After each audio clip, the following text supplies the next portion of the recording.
Hey guys, welcome back to my channel. My name is Jessica Ward King, also known as the Stigma Crusher.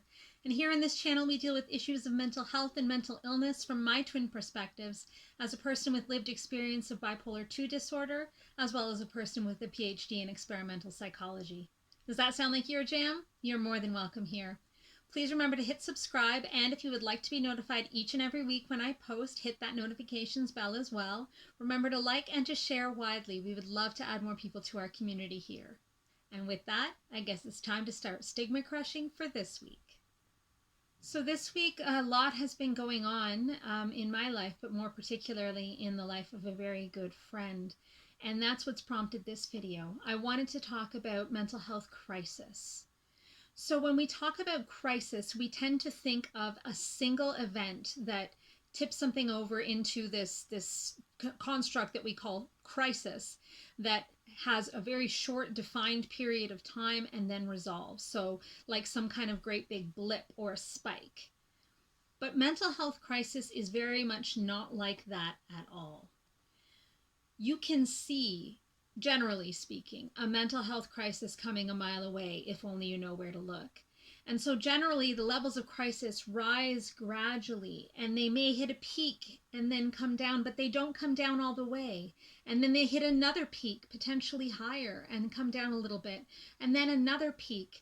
And I mean, okay, we've all been seeing a lot of peaks and valleys on our COVID screening for our populations. We've been seeing them hit peaks when we have a new variant and then go down again when people get vaccinated or there becomes herd immunity. And it very much is a lot like that, but you don't ever see the COVID values going back down to zero, do you? In mental health crisis, the values don't go back down to zero or no crisis for quite some time, and it usually takes some intervention to keep the crisis from increasing and to actually force it back down to kind of a regular roar. And that's the thing with mental health crises, is that they start up like a dull roar, and when they're finally resolved, they're not actually down to zero, they're actually just back down to the dull roar, which makes a person even more susceptible to crisis again in the future. And one thing we do know, that people who have had crises, for example, people who have attempted to die by suicide or people who have been hospitalized, are more likely to have that happen again. It's like there's some kind of kindling experience where just being susceptible, just having that experience once makes you susceptible to having the experience again, and in fact for it to escalate. And so even though it gets tiring for family members and friends who are involved in this, this ever rising crisis, and then a peak and then a valley and then a peak and then a valley, it gets exhausting. And it can start to seem to people as though this person is just perpetually in crisis, that they're not getting any better, that they're not even trying.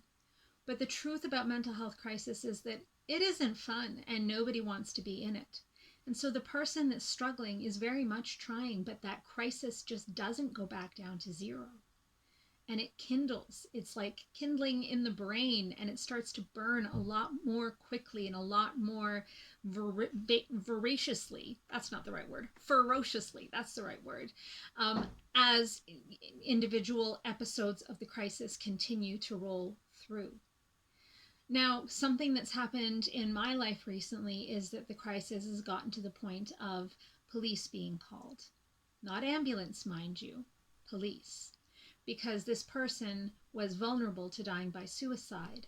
And instead of a mobile crisis team or a health professional coming to her aid, it was the police that were called, because instead of being seen as a patient who's vulnerable, she's seen as someone who is a danger to herself or others.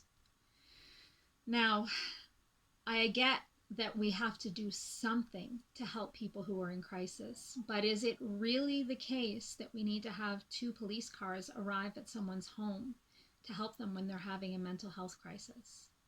This person is not running around in public with a weapon.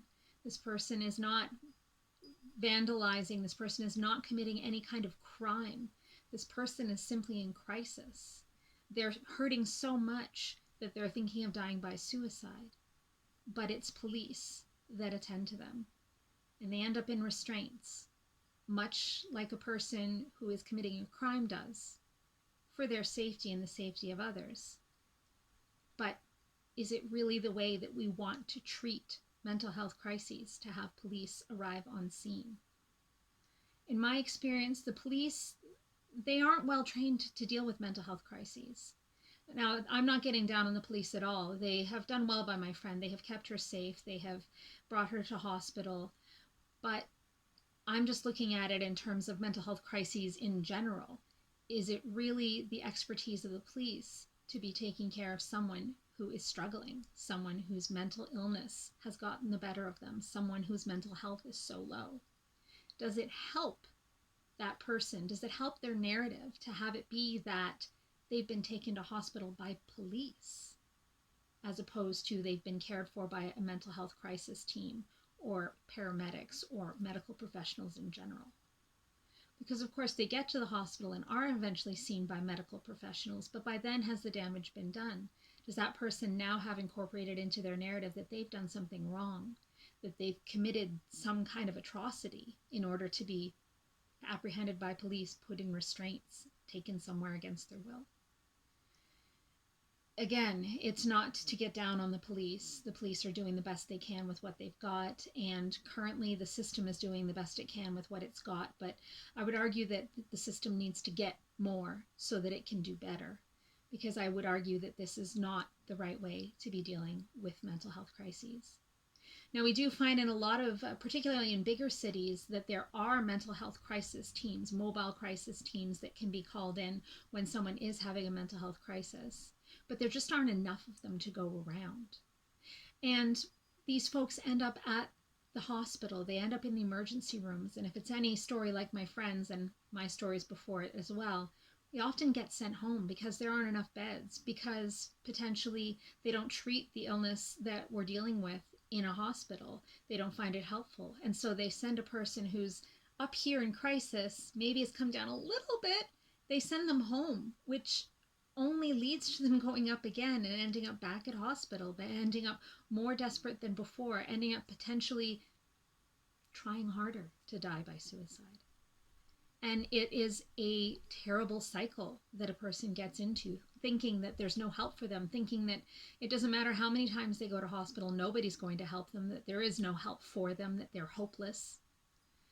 It's a terrible cycle, and it's not helpful to the person who is in crisis. It's not helpful to their family and friends either, who keep getting thrust into the crisis, who keep trying their best to help but are themselves unequipped to do so.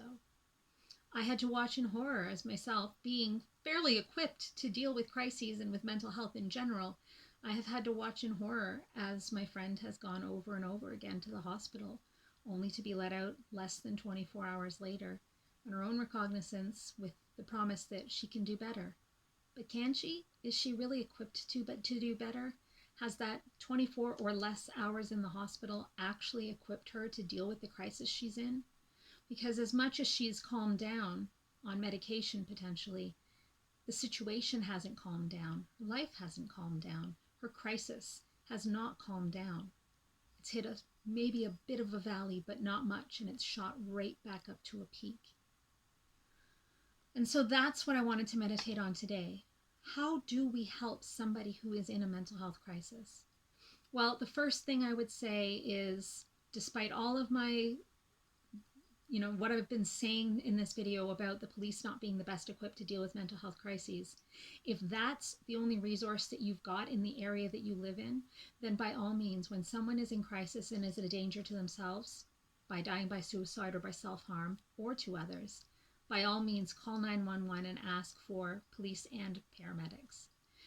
That is step one. Don't ever take it not seriously. Thing number two is, because crisis does go up and down and up and down and up and down and stay at this swell for so long, it can seem like you're perpetually in crisis, and it can get tiring. It can start to seem to you like that person isn't trying at all, like it's their choice whether they're in crisis or not. But I assure you that given the choice between crisis or not, most people would choose not. And so while it can be exhausting, you do need to take care of your own self. You need to set healthy boundaries. Potentially, you can't be the only people that are taking this person to hospital, that are sitting there with them and holding their hand. Perhaps After a few times, you can't be the one to do it for a while. You need a rest. So reach out to other supports. If they have other friends in the city, if they have family members that are available, reach out to those friends and family members. Reach out even to your own crisis lines. Get them the number. Make sure that they have it on hand. Remember to put on your own mask before you put on others, and that includes your friend that is in crisis. You do need to take care of yourself, and I'm saying this more to myself than I am to any of you on video, but you do need to take care of yourself and your family in order to be able to help take care of that person as well. It's important to always be there for ones that you love, even when it's frustrating, especially when it's frustrating, because it's frustrating for them too. But it's also important to take care of yourself. Put your own mask on first, as the flight attendants are always saying. I remember I used to think that that was nonsense. I thought, no, if somebody else is in trouble, I'm going to put their mask on first, particularly, if it's my child or something. But when I became a mother, I realized that if I put on my child's mask first, I literally would suffocate and not have the time or the energy to put on my child's mask at all. So it really is true. As much as you might be saying, no, that's not me, take it to heart that it does need to be you. Remember, there are different ways to support a person who's in crisis, and that's not always being the one that's there, the first helping hand, the one driving to and fro, bringing clothes to the hospital, bringing food, making sure they have all their paperwork. That doesn't always have to be one person. Even if that person doesn't have an awful lot of supports, there needs to be somebody else other than you. You can't take it all on. Again, I'm speaking more to myself than I am to anybody else at this moment. I've had to step back a little bit. I've had to take care of myself. Being a person that's struggled with self-harm, that's struggled with suicidality, that's been in the hospital before, this whole episode has been very triggering for me. I found myself going back to those places, and with the depressive episode that I'm on already, it's causing my crisis line to go up a little bit, and I have to be careful and make sure that I don't let that happen to myself as well. So that's what I wanted to reflect upon today, mental health crises. If you're interested in crisis intervention, but you don't have a medical degree, you're not a member of the first responders, there are always peer support lines and peer support groups in your area that you could join. If you're in Canada, you can get in touch with the Canadian Mental Health Association or the CMHA to find out if there are peer support groups in your area that you might be able to actually make a difference in the lives of people who are in hospital or people in the community that are struggling.